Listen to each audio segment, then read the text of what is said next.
Nous allons d'abord passer la parole au MRC, représenté ici ce matin par Willy Mengue. Willy Mengue, les jeunes au Cameroun se reconnaissent-ils en ces candidats et autres leaders de formation politique qui ont déjà, disons-le de manière très claire, un âge bien avancé? Alors, en 1960, la question se posait déjà. En 1960, c'est-à-dire la question entre le rapport entre la candidature jeune ou la présidence jeune. La présidence jeune et la population et la jeunesse. En 60, on avait déjà ce débat parce qu'on a justement vu un président jeune en 1960. M. Amadou Babatoura Ahidjo vient au pouvoir à 36 ans. Il n'avait même pas 40 ans, il avait 36 ans en 60 quand il devient président de la République du Cameroun. Il avait face à lui la jeunesse avec ses problèmes, la jeunesse avec ses ambitions. Au terme de 22 ans, on peut bien se poser la question, qu'est-ce que M. Amadou Ahidjo a pu produire pour les aspirations de la jeunesse qu'il a pourtant représenté valablement. Vous voyez, 36 ans, c'était vraiment jeune et audacieux de voir un président. Et c'était le premier qui était le nôtre. En 1982, le même problème revient sur le débat public lorsque M. Paul Biya, président de la République actuelle, devient président à 49 ans. À 49 ans, il était bien jeune. Il avait une jeunesse d'intellectuels. Hein. Il y avait une cuvée de jeunes intellectuels début 80 qui étaient destinés à transformer notre pays et accompagner les présidents jeunes, 49 ans, pour que nous ayons un Cameroun prospère et digne. On peut bien se poser la question de 49 ans à 93 ans aujourd'hui, qu'est-ce que cette jeunesse de M. Biya en tant que président a pu, n'est-ce pas, produire, a eu comme plus-value dans notre société qui aujourd'hui est en manque de repères dans tous les domaines. Quel que soit dans le cas, que ce soit le premier président, M. Amadou Babatoura Ahidjo, 36 ans, le deuxième, M. Paul Biya, 49 ans, nous ont produit des mêmes scénarios, une même société, une même jeunesse qui ne s'est pas retrouvée à travers ces présidents parce qu'ils ont posé les bases, les deux présidents ont posé les bases de la longévité. C'est Willy, comment vous savez que cette jeunesse ne s'est pas reconnue en ces deux présidents? Bien sûr, si la jeunesse de M. Amadou Ahidjo se reconnaissait en ces deux présidents, automatiquement, on ne devait pas avoir une présidence de 22 ans. Il devait comprendre que la jeunesse de 60 avait aussi besoin du pouvoir à un moment donné, puisque quand on entraîne une jeunesse, on admire un président jeune, on aimerait voir ce président jeune faire la passe pour que ceux qui l'accompagnent dans l'énergie jeune se retrouvent également aux affaires, apporter leur expertise dans les aspirations globales qui sont celles d'un pays et les transformations conséquentes. La même chose pour M. Paul Biya qui arrive au pouvoir étant bien jeune, avec une cuvée de jeunes, une jeune particulière, celle des années 80, elle était particulière, elle était outillée, elle était vraiment, elle avait des potentialités sur le plan intellectuel. Beaucoup sont rentrés de France avec des gros diplômes, sachant qu'ils vont accompagner un jeune qui, à un moment donné, pourra aussi poser les bases d'une alternance pour leur permettre aussi de faire valoir leur expérience de société. Malheureusement, les deux présidents jeunes, celui de 36 ans, M. Amadou Ahidjo, et celui de 49 ans, ont plutôt amplifié la conservation du pouvoir. Ils ont amplifié, posé les bases d'une longévité qui a eu une dynamique de 22 ans pour le premier président, mais 22 ans x 2 pour le deuxième président. Ça fait donc qu'on peut se poser la question aujourd'hui, est-ce qu'une candidature jeune pour l'histoire politique du Cameroun est toujours la bienvenue? Et s'il faut trancher jeunesse, c'est à quel niveau d'âge? Parce qu'en dehors de la longévité, les deux présidents ont posé les bases d'une société qui tient les distances avec l'état de droit. Très bien. Qui développe des mécanismes, parce que quand on conserve le pouvoir, on doit piétiner les lois. Donc détruire les bases de l'état de droit. Le Cameroun aujourd'hui, avec un président jeune, 49 ans, M. Biya, arrive à voir le top 10 des états tortionnaires. Le rapport n'est pas de vous, de moi, mais des experts qui ont fait le tour du Cameroun. Au dernier rapport de 2024, ont classé le Cameroun parmi les 10 pays les plus tortionnaires dans le monde. Ça, c'est le résultat d'une présidence jeune. De quelle organisation? Non, le Comité international des droits de l'homme. Il a siégé aux Nations Unies.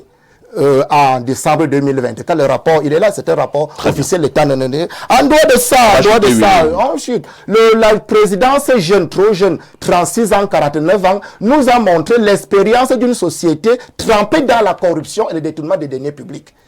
Le cas de la présidente de Biya est encore pire. S'il faut ouvrir cette boîte à Pandore ici, ce studio sera peut-être un fest d'arguments qui vont peut-être nous dérouter. C'est pour dire que pour 2025, le Cameroun qui a connu, n'est-ce pas, la mauvaise expérience des présidents trop jeunes, les trentenaires, les quarantenaires, voire les cinquantenaires, pourra se faire face à des choix nouveaux. Voir un président pas trop jeune, un président pas trop âgé. La tranche d'âge 65-75 ans paraît bien équilibrée pour que on puisse dans l'expérience d'un homme qui n'a pas trop n'est-ce pas, les relents, les envolées libertés d'un jeune, ou alors le vice d'un homme trop âgé qui croit qu'il va entraîner avec lui toute une république. Donc je dis que l'histoire politique du Cameroun par rapport à la présidence jeune ou au profil jeune nous a donné un nombre d'exemples qu'on peut relater ici pour l'éclairage du plus grand nombre. Les Camerounais, je crois qu'ils ont vraiment à réfléchir là-dessus. Nous faut-il quelqu'un de trop jeune, quelqu'un de trop âgé? Et je crois que 65 ans, 75 ans, c'est l'âge le plus vraiment, le plus en vue pour qu'on on ait un président qui peut nous apporter une autre expérience en dehors de la longévité et de la violation de l'état de droit. On aura constaté avec vous, lorsque vous parliez, je me suis rendu compte que le leader du MRC est justement autour de 70 ans. Ah oui. Il est autour de 70 ans. Et vous avez justement donné la fourchette 65-75 ans. D'accord. Et le leader du MRC s'y trouve. D'accord. Passons la parole à Abel Elimbi Lobé. Abel Elimbi Lobé, un candidat de 70 ans, de 80 ans et plus, peut-il parler aux jeunes et les convaincre? Oui. L'élection de Trump aux États-Unis montre très bien que les jeunes peuvent adhérer à l'effort politique d'un vieil homme. Le fait d'être jeune n'est pas un argument politique. La Bible nous dit, dans Proverbes chapitre 20, verset 29, la beauté des jeunes gens, c'est leur force. Et la splendeur des vieillards, ce sont leurs cheveux gris. Donc la Bible nous montre que ces deux catégories sociales vont ensemble. Elles ne peuvent pas être séparées. La société a besoin de la force de travail, des capacités d'innovation. Ça se trouve dans la jeunesse. Elle a besoin de sagesse. Ça se trouve dans la vieillesse. D'ailleurs, j'ai l'habitude de vous lire ce que le roi Salomon dit, parlant de l'expérience. Quittez les personnes inexpérimentées. Il n'a pas dit que c'est les jeunes qui sont inexpérimentés. Il dit quittez les personnes inexpérimentées. Même les vieux peuvent être inexpérimentés. Donc nous venons d'entendre un argument ici qui est tiré des cheveux pour situer ses préférences ici ou là. Mais l'expérience dans le monde montre que le roi du Maroc actuel, qui est en train de développer le Maroc, c'est un jeune roi. C'est un tout petit enfant, encadré, parce que c'est un royaume là-bas, par des notables, des membres du gouvernement, qui sont des personnes de forte expérience, et c'est la jonction des deux qui donne le progrès économique et social au Maroc. On peut répéter d'autres expériences. Je voudrais dire, parce que votre question, dès le début, on commence à être un peu en déraillement. Votre question, c'est est-ce que les jeunes se retrouvent dans les différents candidats? C'est la question principale. Voilà. Et vous êtes en train de nous faire comprendre que oui. Oui, c'est-à-dire peuvent. C'est-à-dire qu'un monsieur de 95 ans peut parler aux jeunes et comprendre normalement les problèmes des jeunes et être au même niveau avec ces jeunes-là. D'abord, un monsieur de 95 ans a été jeune. La jeunesse n'est pas un statut social. Il a été jeune, mais il ne l'est plus. Oui, mais il connaît les problèmes que les jeunes ont connus. C'est comme si toi, ici, on refusait de reconnaître que tu connais les problèmes de tes enfants. Tu connais les problèmes de tes enfants, d'ailleurs mieux que eux. Pour avoir été enfant, pour être devenu leur père, qui doit leur montrer la route. Donc ces arguments sont des arguments de complaisance qui renvoient tout simplement à un fanatisme primaire. Ce qui est important pour nous, c'est de voir l'engagement politique des jeunes.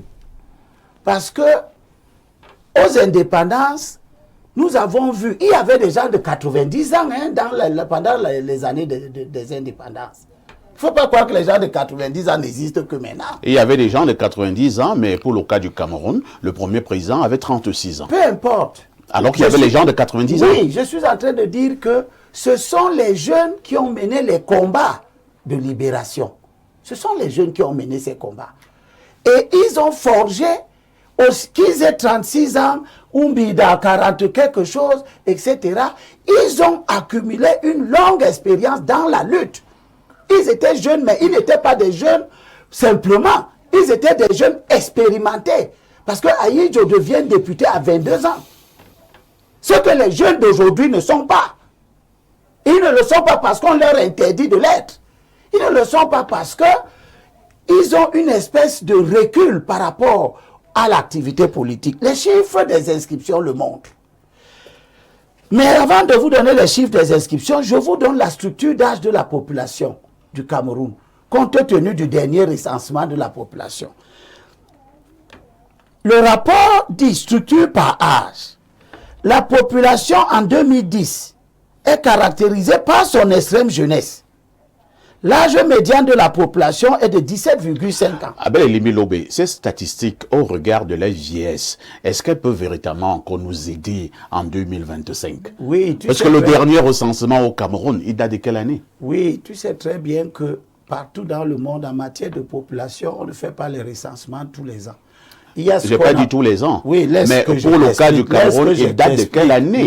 Mon problème, c'est au niveau de la fiabilité de ces résultats. C'est-à-dire qu'il y a 15 ans, le Cameroun était probablement dans les 23-24 millions d'habitants. Maintenant, nous pouvons être peut-être dans les 33 millions ou 35. Justement, les arguments que vous utilisez, c'est eux qui crédibilisent ceux du rapport. C'est-à-dire que dans une affaire d'analyse de population, il y a ce qu'on appelle le taux de croissance, qui permet de connaître à peu près la population et sa structure aujourd'hui et dans 10 ans. Ce n'est pas nous qui inventons ça, c'est les statistiques qui fonctionnent comme cela. Donc, le rapport vous dit que l'âge moyen se situe entre 22,1 ans. La population ayant moins de 15 ans représente 43,6% de la population totale. Tandis que celle de moins de 25 ans, et c'est ça qui m'intéresse, représente 64,2%. Il faut signaler que la population des personnes de plus de 60 ans n'est que de 5%. Or, regardez les inscriptions sur les listes électorales. 20 à 35 ans, parce que vous savez qu'on s'inscrit à partir de 20 ans. Les gens qui ont de 20 à 35 ans, ils sont 2 607 321 sur les 7 845 622, c'est-à-dire 33,3%. Ça montre que nos jeunes ne s'intéressent pas. C'est eux qui auraient dû être les plus nombreux dans le fichier électoral. Ceux qui ont de 36 ans en montant, ils sont 5 238 301 personnes. Donc, nos jeunes ne s'intéressent pas beaucoup à la chose politique.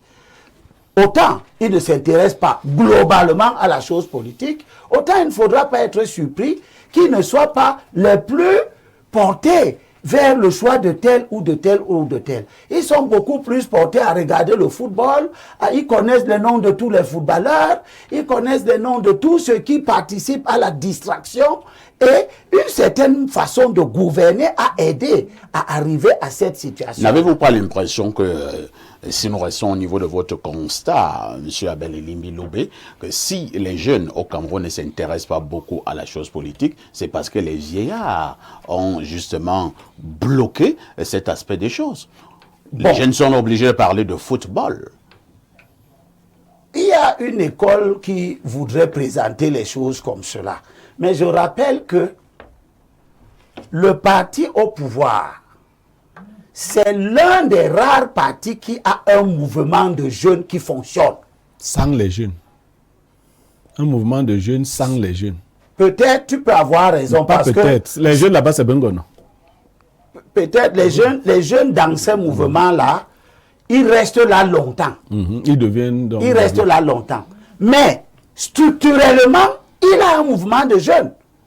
Je te rappelle que quand je suis dans le SDF, et là tu as parfaitement raison, les gens comme les gens Michel Nietzsche, c'est eux qui ont empêché le secrétaire général, Madame Elisabeth Tamadjon, de structurer un mouvement de jeunes dans le SDF.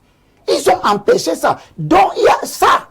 Ce que tu viens d'évoquer, il y a une forme de vieillard, parti, de vieillard dangereux. de vérité dans ce que tu dis. Très bien, Il y a c'est une partie, compris. on ne peut pas prendre ton argument, le jeter complètement. C'est compris. Mais la conjoncture qui frappe essentiellement les jeunes devrait les amener à se rendre compte qu'ils doivent eux-mêmes être là où les décisions les concernant se prennent. Et ça, ce n'est pas les partis politiques qui vont les y amener. La conjoncture elle-même devrait les y amener. Pourquoi des jeunes qui sortent de l'école, qui ont des difficultés à trouver de l'emploi, vont plutôt avoir intérêt à regarder les matchs de football plutôt qu'à regarder comment la gouvernance de leur pays se fait? Merci Abel Elimilobé pour cet abondant regard. Fadimatou Bongonon, nous allons vous passer la parole, hein, vous qui représentez le RDPC sur ce plateau. Nous parlons donc là de la jeunesse au Cameroun ayant trait à l'élection présidentielle. Nous voulons savoir si cette jeunesse-là se reconnaît en ces candidats de plus en plus vieux. Monsieur Parfait, ici, Oui. je voudrais déjà indiquer que je suis satisfaite de savoir que beaucoup de personnes s'intéressent au RDPC. Et l'essentiel n'est pas de s'intéresser au RDPC. Lorsqu'on veut parler de quelque chose, on doit chercher à la connaître. Le RDPC est un parti structuré. Je voudrais rappeler à M. Blaireau Niemek, qui estime que le RDPC a une structure jeune sans les jeunes. M. Blaireau Niemek, les derniers renouvellements, c'est en 2020. Et moi qui vous parle, j'ai été frappé d'inéligibilité parce que c'était la dernière possibilité pour moi d'être candidate à l'OGRDPC. Parce que j'avais déjà 35 ans révolus. Après 35 ans révolus, on ne peut plus rentrer au RDPC. Vous comprenez que... Au niveau de l'OGRDPC et les renouvellements ont eu lieu en 2020. Donc, large requis pour être à l'OGRDPC, c'est entre 15 et 35 ans maximum. S'il est vrai que lui, peut-être, il restait dans ses anciens papiers, en se référant au 3e congrès de 2011, c'est vrai qu'au niveau du bureau politique, bureau national, à partir du moment où il n'y a pas eu le congrès, les choses n'ont pas été changées. Mais on ne peut pas confondre le bureau national à plus de 377 structures de base de l'OGRDPC. Donc vous pouvez rectifier en indiquant que le RDPC est suffisamment structuré et prend en compte la composante jeune, la composante femme. Donc voilà un élément que je voulais apporter. Vous voulez nous dire que si nous allons véritablement au niveau des structures jeunes du RDPC, nous n'allons pas trouver des gens de plus de 35 ans? En revanche, il peut y avoir des cas exceptionnels. Ah bon? Au cas où vous arrivez dans une structure, il n'y a pas des jeunes engagés, mais sauf que... Là, on prend des vieux. Non, je dis s'il n'y a pas de jeunes engagés, sauf que c'est des cas strictement rares. Si j'ai été écarté, vous comprenez que c'est parce qu'il y avait en face des gens qui répondaient aux critères âge. C'est compris. On va évoluer dans Donc le les gens débat. doivent être sérieux lorsqu'ils veulent parler du RDPC. Très bien. Maintenant, quand je reviens sur la question principale, Oui. En 2018, mon candidat, son Excellence Paul Biya, président national du RDPC, battait campagne sur le slogan « La force de l'expérience ». Tout à fait. Lorsqu'on a l'expérience politique, on ne s'hasarde pas dans des discours frileux ou bien des discours superficiels, parce qu'à un moment donné de l'histoire, notre discours nous rattrape. Il me souvient que certains avaient bâti leur poids supposé poids politique sur le fait qu'ils étaient moins âgés que Paul Biya et qu'il pouvait tirer le penalty. Je l'ai vu se balader, il avait un ballon sur une affiche, je ne sais pas s'il pouvait courir. Vous parlez de qui? Et il y a un autre qui avait battu son programme sur la jeunesse. Et vous vous rendez compte que depuis qu'il commence à vieillir, de moins en moins, il parle de la jeunesse. Quelqu'un vous tire des choses des cheveux, vous explique qu'il fait des contorsions, 60, 75 ans, parce qu'il veut tellement serrer les choses pour ramener celui qui se baladait avec le ballon dans la tranche là. Soyons sérieux. C'est pour cette raison qu'il faut avoir de l'expérience en politique. Et lorsqu'on a de l'expérience en politique, on pense comme le RDPC que ce qui réglemente les institutions, la démocratie dans notre pays, ce sont les lois. Que disent les lois de la République? La Constitution indique que pour être candidat à l'élection présidentielle, il faut avoir 35 ans révolus. Est-ce qu'il y a une borne fermée? On dit non. Ça veut dire que la démocratie voudrait que quiconque a 35 ans ou plus peut être candidat. Maintenant, demandez si les jeunes se reconnaissent dans les candidats. Je vais encore retourner sur quelque chose de très précis. Aucun parmi nous n'a le baromètre de la volonté ou bien du regard que porte la jeunesse sur les candidats ou bien les candidatures. Chacun y va de son opinion. Mais sauf que nous, au RDPC, qu'est-ce que nous pensons? Compte tenu de ce que nous avons une base structurée et jeune qui sont rangés en ordre de bataille derrière le candidat du RDPC, nous disons que oui, cette jeunesse est en accord, est en odeur de sainteté avec le candidat du RDPC. Ceux qui peuvent s'interroger, ce sont ceux qui croient qu'ils vont glaner les voix sur Facebook. Non, le parti politique travaille sur le terrain à asseoir sa crédibilité ou à asseoir à s'implanter. Au RDPC, ces questions ne se posent pas. Mais la véritable question, ce qui peut se poser, c'est quels sont les partis politiques proposent pour capter le maximum de jeunes, non seulement au sein de la politique, mais sur le plan global. Parce que pour être candidat, il ne suffit pas de mettre en exergue la question jeune. À côté de la problématique de la jeunesse, qui est prise comme, comme un problème au niveau mondial, parce qu'aux Nations Unies, il y a tout un programme sur la jeunesse qui estime qu'elle est ostracisée, soit politiquement, soit économiquement, soit professionnellement. Il y a d'autres problèmes qui sont pris en compte dans la sphère étatique, à savoir les problèmes de sécurité, les problèmes des discours, par exemple, les problèmes sociaux. Tout à l'heure, à l'entame, j'ai parlé du terrorisme politique. Allez-vous avoir pour candidat, parce qu'il est entre guillemets jeune, âgé de 72 ans ou bien 71 ans, quelqu'un qui a pour ambition, qui a pour base politique, des gens qui passent le temps à insulter, à menacer de mort toute personne qui est contre leur façon de penser? Est-ce que c'est ce type de candidat, c'est ce type de candidat que la jeunesse camerounaise veut? Je doute que fort, parce que la preuve, nous sommes ici, nous parlons parce qu'il y a la liberté d'expression. Mais si les gens commencent à être au quartier, ils sont encore au quartier, ils vous interdisent de parler, vous pensez que c'est quand ils seront au pouvoir qu'ils vont changer? Il n'y aura plus assez de prisons pour mettre des gens comme nous qui disons ce que nous pensons. Les gens comme Léon Niemek qui ne peut pas mourir, il a dit qu'on meurt très tard, on meurt trop vieux chez eux. Donc même si on le menace de mort, comment il ne peut pas mourir, même si on vient le tuer, préparez-vous parce que vous pouvez partir à sa place, à leur place. Mais tous les jeunes ne sont pas comme M. Niemek. Ça veut dire qu'à un moment donné, les jeunes savent exactement ce qu'ils veulent faire. Et deuxièmement, est-ce que ceux qui ont été jeunes et qui ont été mis à l'épreuve de l'exercice du pouvoir, qui se sont dévoilés être comme, bon, peut-être ils excellent dans d'autres choses, ils dansent bien, ils parlent bien, et ils sont à mesure de jeter à la vindicte populaire un de leurs, parce que c'est le fallacieux prétexte qu'il est allé présenter les vœux à la première dame du Cameroun, il faut la jeter en pâture. Vous comprenez que des jeunes, des personnes comme ça, la jeunesse peut bien être réticente à avoir un penchant pour eux.